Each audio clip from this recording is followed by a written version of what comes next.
बिस्मिल्लाहिर्रहमानिर्रहीम। नाज़रीन, आपको अपने चैनल पे हम वेलकम कहते हैं। आज की वीडियो में हम देखेंगे कि आईआरएस में नेशनल सेल टैक्स रिटर्न में हम प्रोविंशियल इनवॉइसेस को कैसे अपलोड कर सकते हैं। तो सबसे पहले हम जो लॉगिन करेंगे अपना आईआरएस अकाउंट में।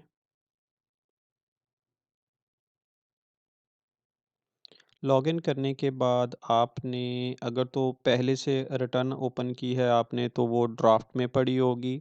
जैसे मेरे पास ये डिक्लेरेशन में पड़ा हुआ है। और अगर आपकी रिटर्न पहले से ओपन नहीं है तो आप डिक्लेरेशन में जाएंगे और आपने एंड में आके 26(1) sale tax and federal excise return filed voluntarily आपने सेलेक्ट कर लेना है। हमारी ऑलरेडी ओपन है।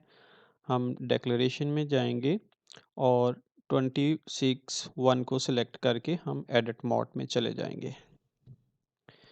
नाज़रीन, आप जानते हैं कि जो परचेज़ेस की या इनवाइसेस या सर्विसेज की इनवाइसेस जो होती हैं उनका एनआईआर ए होता है। तो सर्विसेज की इनवाइसेस अपलोड करने के लिए हम अपने एनआईआर ए में चले जाएंगे। नैयर ए को क्लिक करने के बाद आप देखेंगे कि इधर हमारे पास एक ऑप्शन आ रही है लोड प्रोविंशियल इनवाइसेस। तो अब हम अपने जो प्रोविंशियल इनवाइसेस हैं सर्विसेज की पीआरए एसआरबी या के पीआरए वगैरह की, उनको हम अपनी नेशनल सेल टैक्स रिटर्न में अपनी जो नॉर्मल परचेज़ेस हैं उनके साथ भी क्लेम कर सकते हैं। अगर आप कोई मैन्युफैक्चरर हैं या ट्रेडर हैं और आप सप्लाई ऑफ गुड्स के साथ साथ सर्विसेज भी एक्वायर कर रहे हैं और उन सर्विसेज पे आपने प्रोविंशियल सेल्स टैक्स जो है वो इन पे किया है तो उसको आप एज आ इनपुट अपनी नेशनल सेल टैक्स रिटर्न में क्लेम कर सकते हैं। तो अब हम इनको load provincial sales tax invoices करते हैं। तो हमारे पास ये एक विंडो ओपन हो गई है। इस विंडो में हमने सर्च के टैब को क्लिक करना है। तो मेरे पास जो है ये तमाम इनवाइसेस जो हैं वो शो होने लग गई हैं।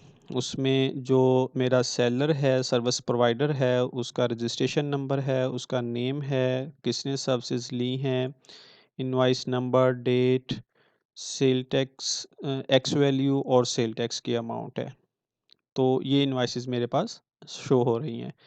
इनको व्यू करने के लिए आप इसका जो है वो अप टू 100 भी सिलेक्ट कर सकते हैं।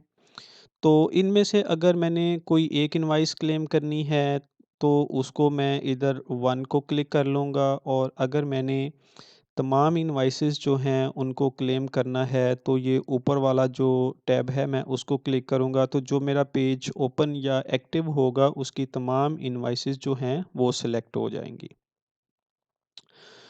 तो अभी हम जो है वो एक ही इनवाइस अपलोड करके देखते हैं कि क्या वो अपलोड हो जाती है।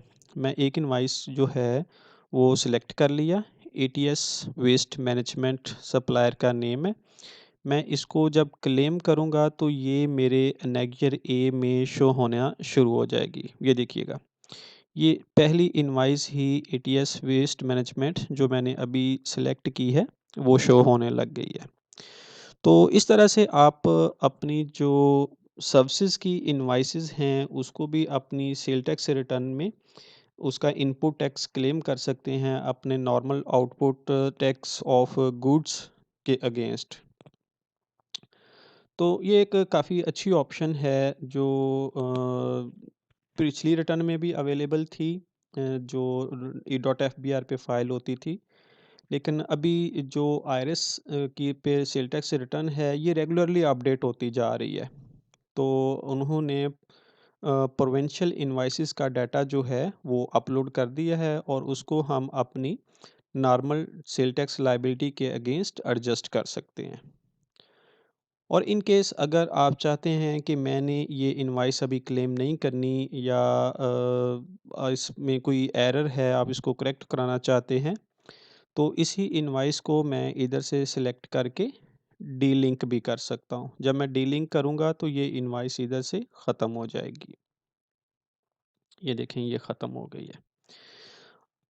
तो इससे पता चलता है कि प्रोविंशियल इनवॉइसेस जो हैं उनकी ऑप्शन अवेलेबल हो गई है आईआरएस में और उनको हम अपनी नॉर्मल सेल टैक्स रिटर्न के अगेंस्ट क्लेम कर सकते हैं।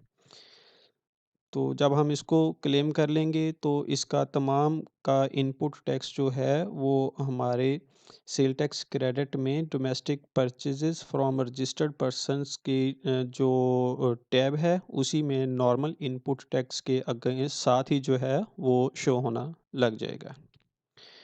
उम्मीद करते हैं आपको ये वीडियो पसंद आई होगी। जज़ाकल्लाह जी, अल्लाह हाफ़िज़।